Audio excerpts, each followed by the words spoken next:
Concentration क्या equal होगी, ये तब तक चलेगा। जो ही दोनों साइड की कंसंट्रेशन क्या हो जाएगी इक्वल, तो ऑस्मोसिस स्टॉप हो जाएगी। तो अब हमें और एक चीज सीखना है यहाँ पे। तो ये ऑस्मोसिस की डिफिनीशन अब आपको समझ आई है। अब हम पढ़ेंगे ऑस्मोटिक, पहले हम पढ़ेंगे difference between osmosis and diffusion. Osmosis हम डिफ्यूजन, ऑस्मोसिस और डिफ्यूजन के बीच में जो डिफरेंस है वो हम पढ़ेंगे। तो एक साइड में आप लिख सकते हो डिफ्यूजन और दूसरे साइड में आप क्या लिख सकते हो, ऑस्मोसिस। इन दोनों में क्या फर्क है? पहली difference, it is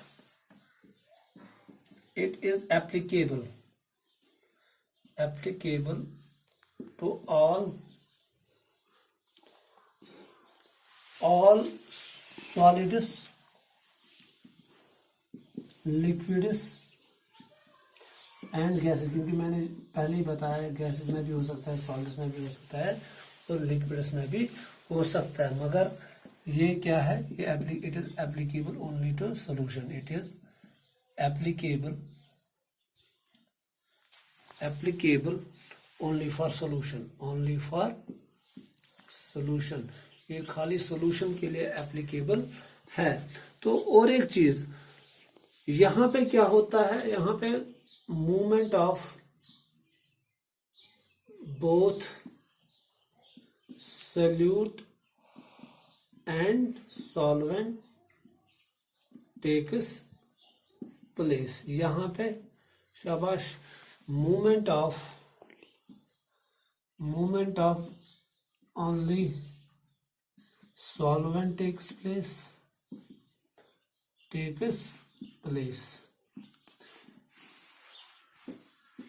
It needs no SPM.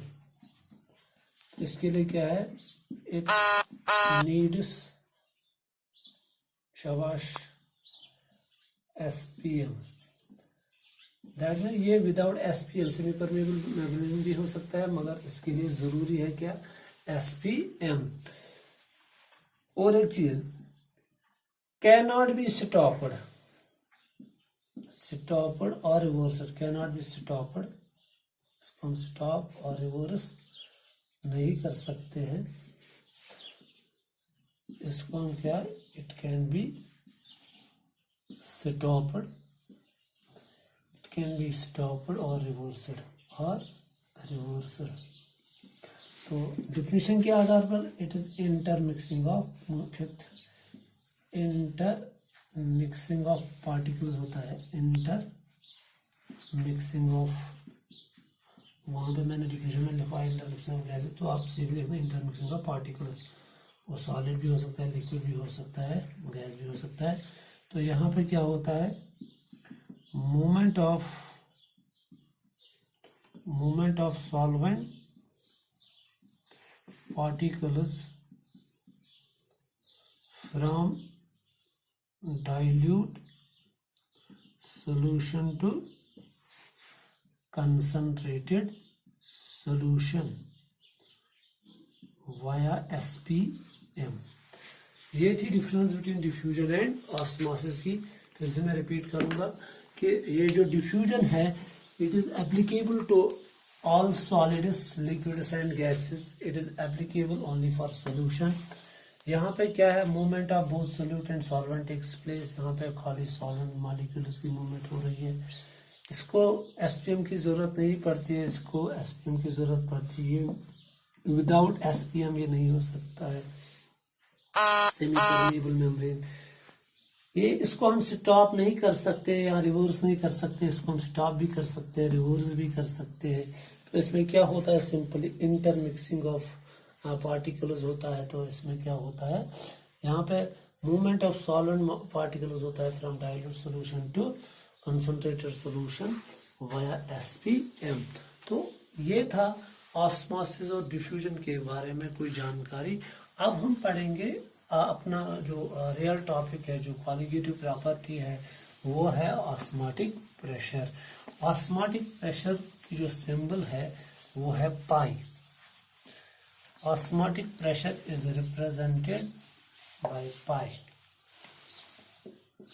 अब इस ऑस्मोटिक प्रेशर को समझने के लिए हम एक एक्सपेरिमेंट थोड़ा बहुत करेंगे। सपोज मैं क्या करूँगा, मैं यहाँ पे लूँगा एक सोल्यूशन में लूँगा और एक फनल लूँगा मैं यहाँ पे। अब इसको ऐसे बनाएंगे,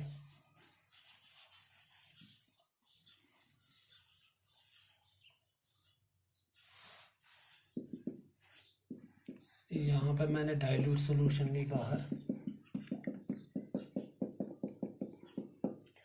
एक एक्सपेरिमेंटल सेटअप मैंने किया, यहाँ पे बनाया मैंने।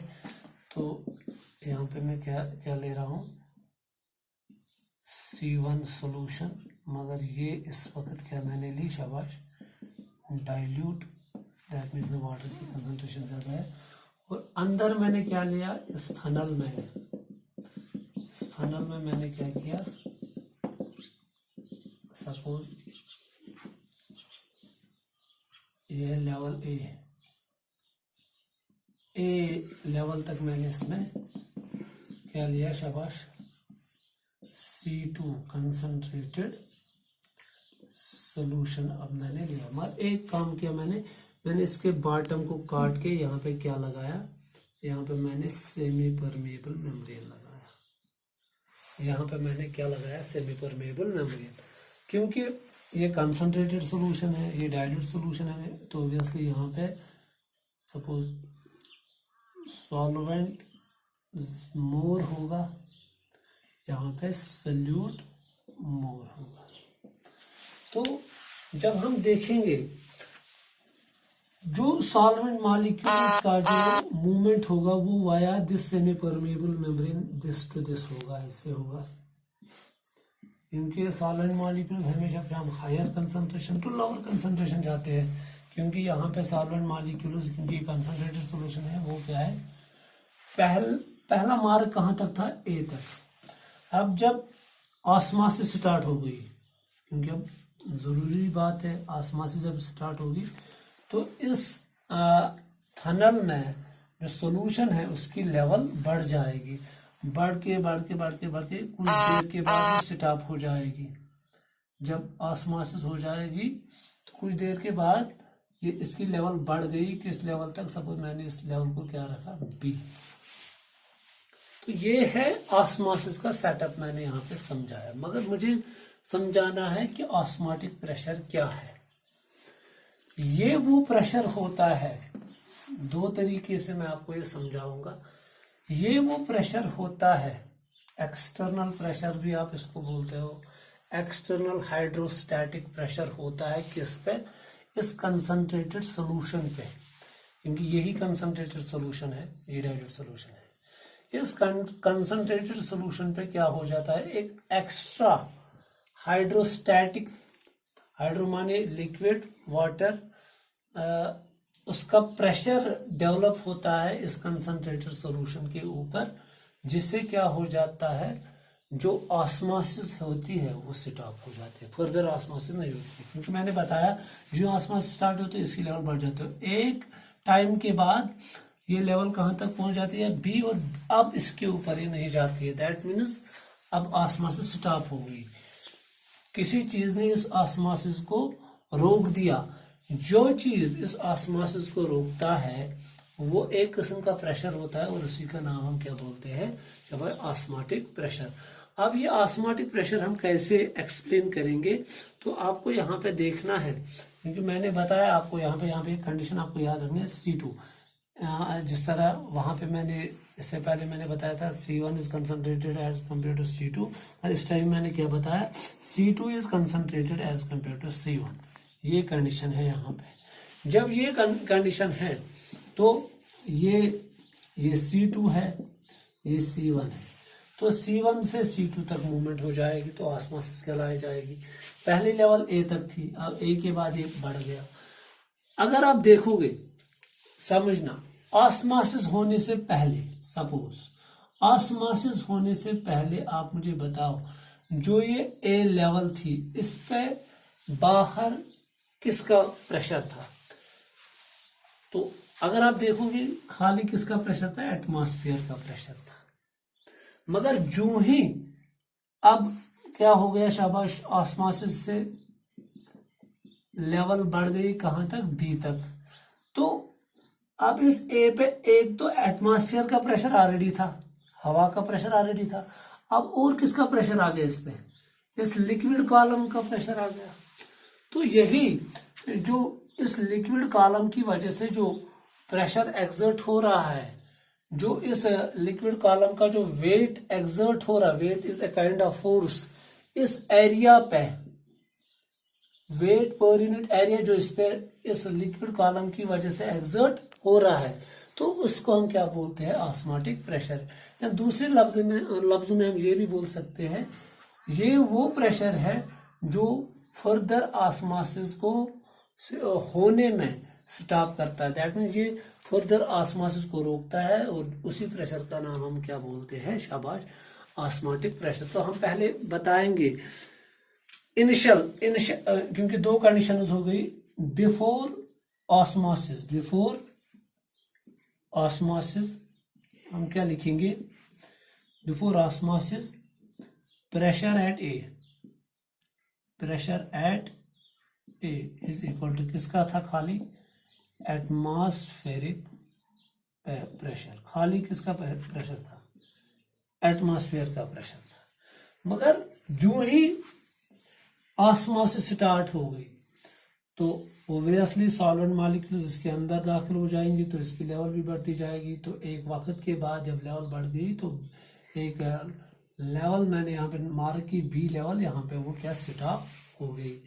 दैट मीन्स अब जो प्रेशर ए पे होगा वो तो एक इस एटमॉस्फेरिक प्रेशर की वजह से होगा, और दूसरा इस शाबाश लिक्विड कॉलम की वजह से होगा, जिसकी हाइट कितनी है, शाबाश एच, एच मैंने रिप्रेजेंट की इस लिक्विड कॉलम की height.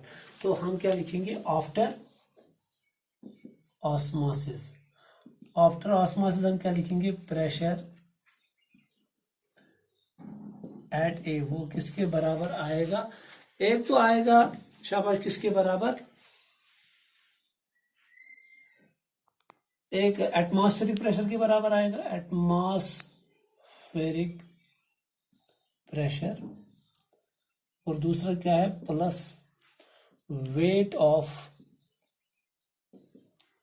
Liquid column, liquid column, क्योंकि वेट एक किस्म का फोर्स होता है, इस फोर्स ये इसका जो ये फोर्स है किसी पर्टिकुलर एरिया पे पड़ जाता है तो इट इज कॉल्ड ना प्रेशर। तो इसी को हम क्या बोलते हैं, जो इस लिक्विड की वजह से, जो इस लिक्विड कॉलम की वजह से